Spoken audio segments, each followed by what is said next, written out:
Well, here's part two of my Comet Struct-O-Speed build. And I did a little research. I was curious as to how long this Struct-O-Speed series had been manufactured by Comet, because I'd never heard of it before, never built one. I found a copy of the product line from 1955. And a few pages in, there's a whole page devoted to the Struct-O-Speed series. And there's several models. And of course, the Fokker D8 is listed among them. So I thought that was kind of fun to find that. Apparently the earliest I can find is of listing of this particular kit is in that era, in the 50s.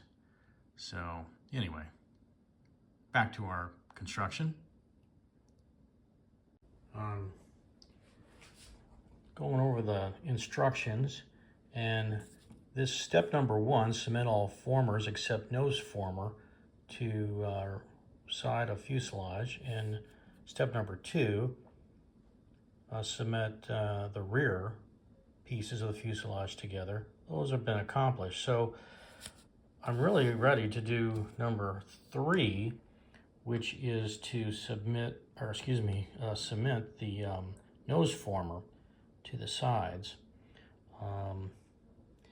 Also, I've already traced and cut out the stiff paper pieces that go along the top edge and around the cowling. So I've got those staged over here and ready to go, and I did those both in just regular paper and a little bit thicker cardstock, just a little bit thicker. It's not real thin, but it does kind of hold its shape a little bit better than the paper does. So I'll see which one is going to work best for that. In terms of the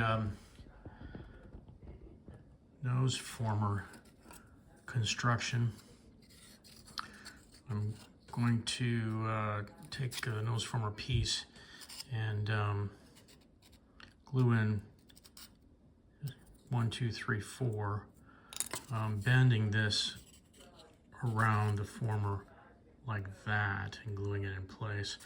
These two fuselage sides were slit to compensate for that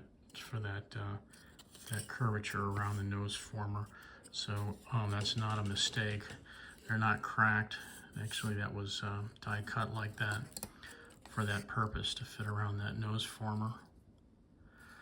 And in terms of the nose bearing, I did actually find one. It's a pretty small hole.